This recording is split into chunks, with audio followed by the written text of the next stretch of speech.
নমস্কার, আমি বোধসত্ত্ব খান চলে এসেছি সহজ শেয়ার বাজারের আরেকটি নতুন এপিসোড নিয়ে। প্রিয় বন্ধুরা, আশা করি সবাই ভালো আছেন এবং সুস্থ আছেন।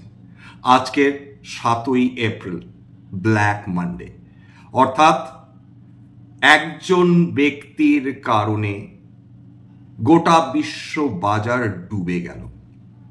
ভারতীয় শেয়ার বাজারে আজকের 20 লক্ষ কোটি টাকার ওপর ক্ষতি হয়েছে।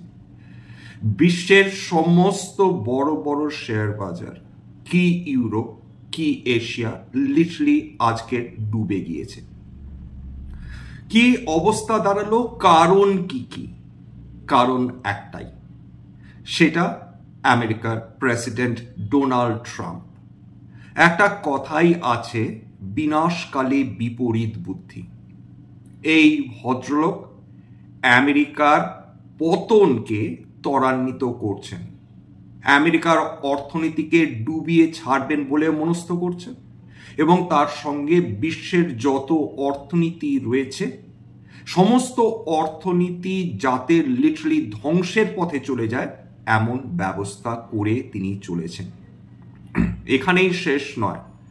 যখন তাকে প্রশ্ন করা হয়েছে যে মার্কেটে এরকম হারাকিরি চলছে, এ হারে পতন বা ধস চলছে, বিশ্ববাজার রক্তাক্ত, তার উত্তরে তিনি বলেছেন এটুকু তো সহ্য করতেই হবে, এটাই তো প্রত্যাশিত ছিল, এটা অনেকটা কড়া ওষুধের মতো। বিশ্বজুড়ে বড় বড় তাবর তাবর অর্থনীতিবিদরা বুঝে উঠতে পারছেন না ডোনাল্ড ট্রাম্প কি চাইছেন। ডোনাল্ড ট্রাম্প নিজে বুঝতে পারছেন কি? তার নিজের দেশের বড় বড় অর্থনৈতিক যে সংস্থাগুলো রয়েছে তারা পাগলের মতন দরবার করছে। জেপি মর্গান তারা বলেছে যে হয়তোবা সামনের কয়েক মাসের মধ্যেই আমেরিকাতে রিসেশন চলে আসতে পারে। বিশ্ববাজারে আজকে কি হয়েছে সেটা তো আলোচনা করবই। ভারতীয় শেয়ার বাজারে কি হয়েছে আজকে সেটা তো সবাই নিজের চোখে প্রত্যক্ষ করেছেন। নিফটি 21,743.65 পয়েন্টে নেমে গিয়েছিল, তারপর শেষ পর্যন্ত দিনের শেষে কিছুটা স্টেবিলাইজ করে 21,161.6 পয়েন্টে, অর্থাৎ 3.24% পতন, 742.85 পয়েন্টে। সেন্সেক্স 2.95% পতন, 73,137.9 পয়েন্টে বন্ধ হয়েছে। সর্বনিম্ন আজকের দিনের যে ডেজ লো সেটা গিয়েছিল 71,425। অর্থাৎ বাজার খুলতে না খুলতেই চরম পতন এসেছে। এবং কতগুলো স্টকস আজকের 52 সপ্তাহের নিম্ন স্তর ছুঁয়েছে। কেবলমাত্র ন্যাশনাল স্টক এক্সচেঞ্জে প্রায় 645টার উপর স্টক আজকের 645, কেবল ন্যাশনাল স্টক এক্সচেঞ্জে তারা 52 সপ্তাহের নিম্ন স্তর ছুঁয়েছিল 645টা। এর মধ্যে যে স্টকসগুলো ট্রেড করে তার মধ্যে 3,372টি স্টকে আজকে পতন হয়েছে, মাত্র 559টি স্টক আজকের উত্থান দেখিয়েছে। ইন্ডিয়া ভেক্স 66% কাছে আজকের উত্থান দেখেছে, 66% ভোলাটিলিটি ইন্ডেক্স ভারতের। লাস্ট এতটা ভোলাটিলিটি দেখেছিল বিগত বছরে জুন মাসে। অর্থাৎ এই মুহূর্তে বিনিয়োগকারীরা, ট্রেডার্সরা, শর্ট টার্ম ইনভেস্টার্সরা সম্পূর্ণ অন্ধকারে রয়েছে। কিচ্ছু জানেন না কি হতে চলেছে, কি হবে। কেবলমাত্র তীব্র আতঙ্ক, হতাশা তাদের গ্রাস করে রয়েছে। কেউ কিচ্ছু জানেন না সামনের দিন ট্রাম্প কি সিদ্ধান্ত নেন সেটাও যেরকম মানুষ জানেন না। অর্থনৈতিক রিসেশন আসবে এটুকু শুধু জানেন, ইনফ্লেশন বৃদ্ধি পেতে পারে এটুকু শুধু জানেন, আনএমপ্লয়মেন্ট বৃদ্ধি পেতে পারে এটুকু শুধু জানেন।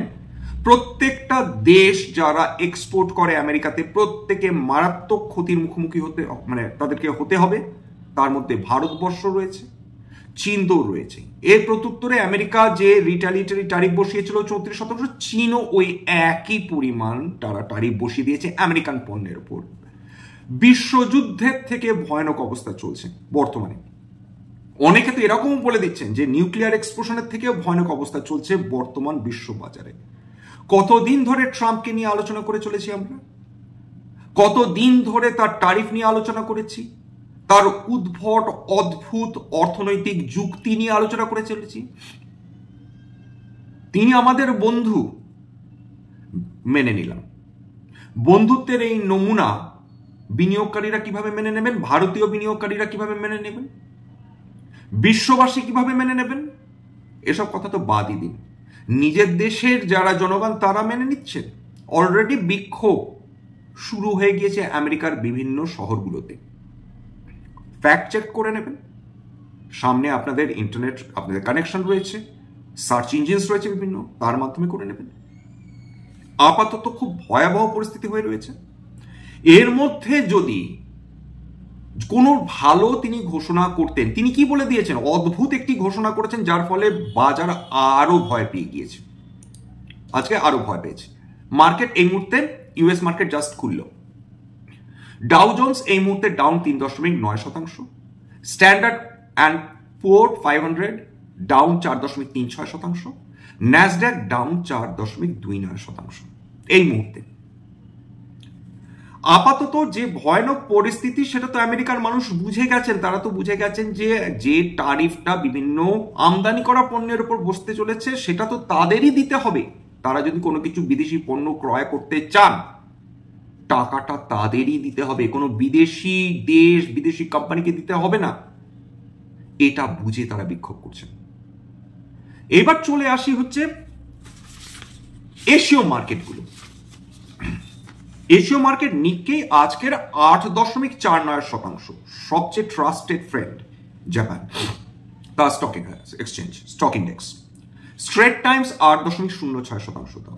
হ্যাংসেং 1997 এর পর এত পতন দেখলো হ্যাংসেং, 15.24% পতন।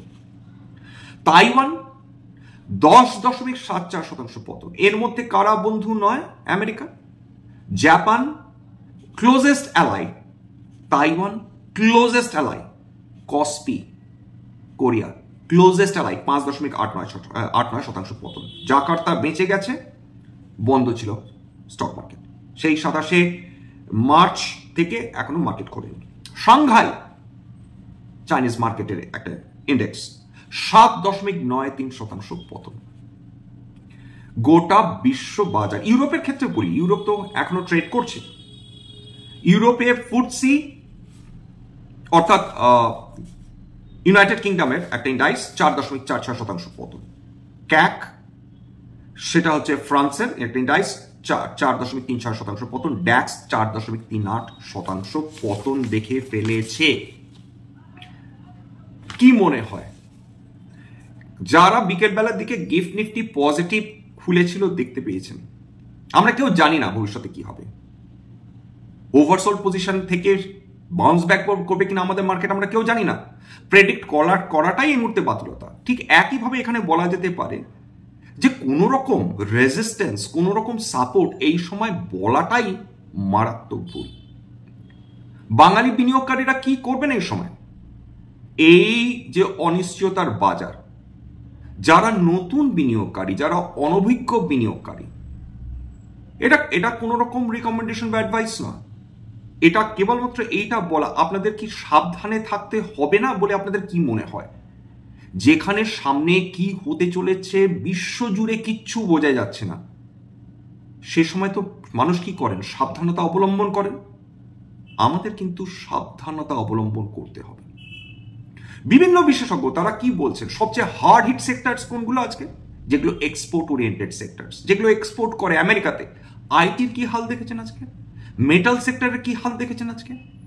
যে সেক্টরস গুলো, ফার্মা সেক্টরের কি অবস্থা, ইলেকট্রিক্যাল কি অবস্থা, যে সেক্টরস গুলো আমেরিকাতে এক্সপোর্ট করে সমস্ত, অটো সেক্টরের কি অবস্থা, অটো অ্যান্সিলিয়ারিজ এর ক্ষেত্রে কি অবস্থা, সমস্ত পতন। তার মানে কি অন্য সেক্টরগুলো তারা ছাড় পেয়েছে? এফএমসিজি কিছুটা রিলিফ পেয়েছে। দেখুন একটা খুব সোজা কথা, যেগুলো ইন্টারনাল কনজাম্পশন বেস্ট যে সেক্টরস গুলো, সেইগুলো এই ধরনের অর্থনৈতিক অনিশ্চয়তা থেকে হয়তো বা বেঁচে যেতে পারে। কিন্তু যখন মার্কেট পড়ে না তখন সেক্টর বিচার করে না, মানুষ তখন চোখ পাগলের মতন বিক্রি করতে থাকে। কিন্তু তা সত্ত্বেও এইগুলো যেহেতু এক্সপোর্ট ফেসিং নয়, সেক্টরস নয়, ফিনান্সিয়ালস বলুন, এফএমসিজি বলুন, অর্থাৎ ঘরোয়া যে কোম্পানিজ, সেগুলো অপেক্ষাকৃত সেফ, অপেক্ষাকৃত, এটুকুই বলা যেতে পারে। সুতরাং আপনাদের বিচার করতে হবে, এই যে ক্রুড অয়েলের দামে পতন হলো, এতটা পতন হলো, এখানে ডেফিনেটলি কিছু সেক্টর বেনিফিট পেলেও পেতে পারে। এভিয়েশন সেক্টর, এয়ারলাইন্স, যত এয়ার ফুয়েলের দাম কমবে তত তাদের লাভ, ওখানেই সবচেয়ে বেশি মার খায় তারা। এভিয়েশন সেক্টর একটু সুবিধা পেলেও পেতে পারে।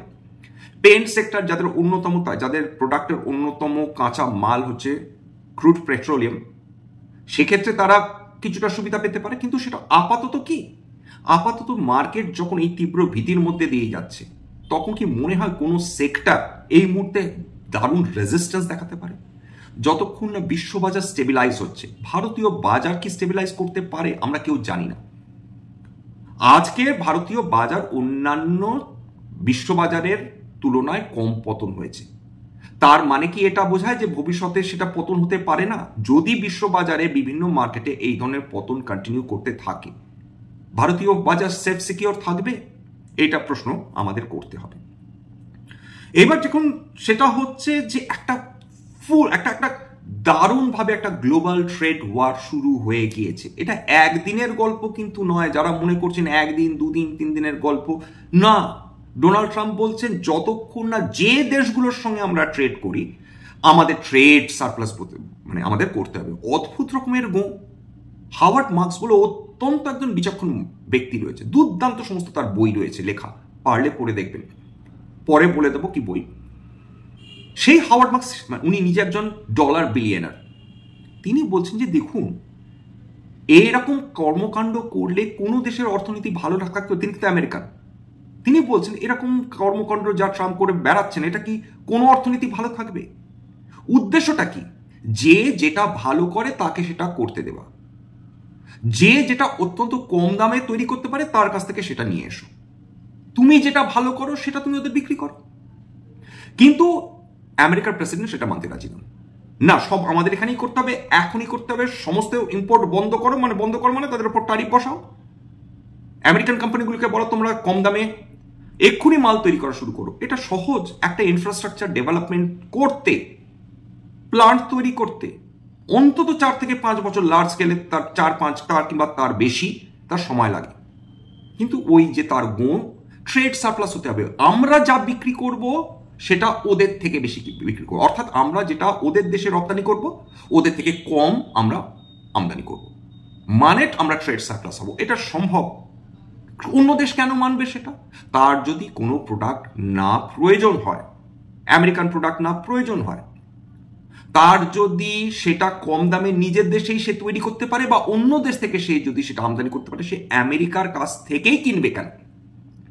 ট্রাম্প বলেছেন যতদিন না ট্রেড সারপ্লাস হবে ততদিন আমি কোনোভাবে ট্যারিফ রোল ব্যাক করবো না। অদ্ভুত রকম এর ফলে বিশ্ববাজার আরো ভয় পেয়েছে। ট্যারিফ যদি রোল ব্যাকই না করে, এবার বলছেন কি সবাই আমার কাছে পাগলের মতন ছুটে আসছে, ট্যারিফ কমাও, ট্যারিফ কমাও। ওরা তো একদিন না একদিন আমার কাছে আসবেই। এই ধরনের ইগো, অতিরিক্ত আত্মবিশ্বাস, সমস্ত মানুষ অতি অহংকারী হয়ে উঠলে তার পতন হয়। এবং সেখানে নিজের বড় বড় ইনস্টিটিউশন, তারা নিজেদের আমেরিকার প্রেসিডেন্টকে বিশ্বাস করতে পারছে না। অন্যদিকে আজকে খেয়াল করে দেখুন, আগের দিন তো গালাগালি করেই ছিলেন তার হ্যান্ডেলে ফেডারেল রিজার্ভের যিনি চিফ রয়েছেন জেরম পাওয়েলকে, আজকের আবার বলেছেন ওসব ইনফ্লেশন কিচ্ছু নেই আমাদের দেশে। অর্থাৎ উনি বলছেন সেহেতু ইনফ্লেশন নেই, তোমাকে এক্ষুনি ইন্টারেস্ট রেট কাট করতে হবে। অর্থাৎ তিনি হুমকি দিচ্ছেন নিজের দেশের কেন্দ্রীয় ব্যাংকের চিফকে, তিনি হুমকি দিচ্ছেন ওসব ইনফ্লেশন বলে কিচ্ছু নেই আমাদের দেশে, এক্ষুনি ইন্টারেস্ট রেট কাট করো। আজকেরই বলেছেন।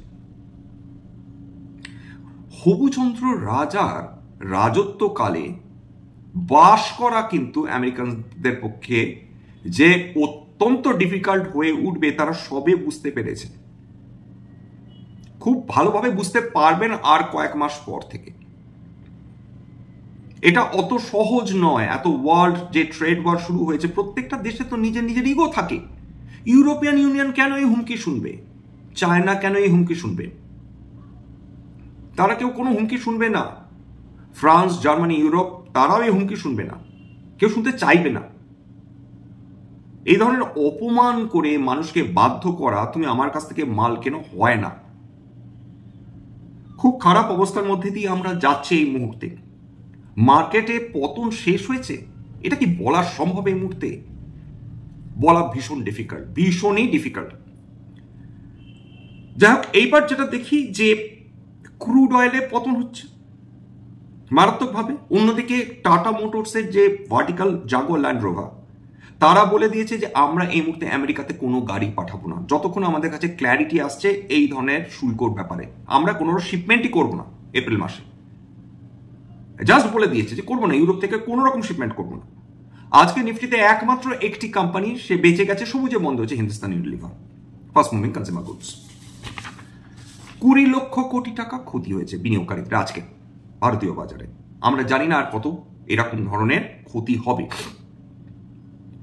এইবার গোল্ডম্যান স্যাক্স তো বলেই দিলাম যে তারা বলছে যে 12 মাসের মধ্যে 45% পসিবিলিটি রয়েছে যে ইউএস রিসেশন আসতে চলেছে। তার আগে তো জেপি মর্গান চেস তারা বলেই দিয়েছিল যে এই বছরের মধ্যেই আসবে। দুটো বড় বড় অর্থনৈতিক সংস্থা আমেরিকা তারা এই কথা বলছে ওপেনলি, আর কোনো রাগ ঢাক রাখছে না। এইবার চলে আসি হচ্ছে আজকের দিনের ফিউচার্স অ্যান্ড অপশনস এর অন্তর্গত কোন স্টকগুলোতে সর্বাধিক পতন হয়েছে। ট্রেন্ড 14.77%, আইনক্স উইন্ড 8.43%, সমস্ত মেটালস গুলো ন্যালকো 8%-এর উপর পতন, হিন্দুস্তান কভার 8%-এর কাছাকাছি পতন, টাটা স্টিল আজকে লোয়ার সার্কিট খেয়েছিল, টাটা স্টিলের মতন কোম্পানি আজকে লোয়ার সার্কিট খেয়েছে 10%-এর, 7.96% পতন নিয়ে বন্ধ হয়েছে, sorry 7.77%। JSW Steel 7.5%, Bharat Forge 7.26%, Steel Authority of India 7%-এর উপর পতন, ডিএলএফ রিয়েল এস্টেট যদি সরাসরি তার কোনো সম্পর্ক নেই আমেরিকার মানে কোনো এক্সপোর্টের সঙ্গে 7%-এর উপর পতন, জিন্দাল স্টিল 6%, সমস্ত স্টিল কোম্পানিজ আর মেটালস কোম্পানিজে পতন, বেদান্ত 6.83% পতন, জিন্দাল স্টিল 6.95% পতন, গোদরেজ প্রপার্টিজ এটাও রিয়েল এস্টেট সেক্টর 6.81% পতন, এঞ্জেল ওয়ান ক্যাপিটাল মার্কেটস 6.78% পতন, হিন্দালকো 6.36% পতন। কটা নাম বলবো, যাই নাম বলবো, হয় রিয়েল এস্টেট, নয় স্টিল, নয় টেকনোলজিস। টাটা টেকনোলজিস 6.21% পতন, ফার্মাও রয়েছে, বায়োকন 6.19% পতন, তারপর বিএসসি লিমিটেড ক্যাপিটাল মার্কেট 6.07% পতন, কেপিআইটি টেকনোলজিস 6%-এর উপর পতন, তারপর হোটেলস ইন্ডিয়ান হোটেলস 5.93% পতন, এনএমডিসি 5.72% পতন, এমফাসিস 5% পতন। কটা স্টক বলবো আজকে গুণে শেষ করা যাবে না। টাটা মোটরস 5.56% পতন, আদানি গ্রিন এনার্জি 5.57% পতন, হিন্দুস্তান এরোনটিক্স 5.45% পতন।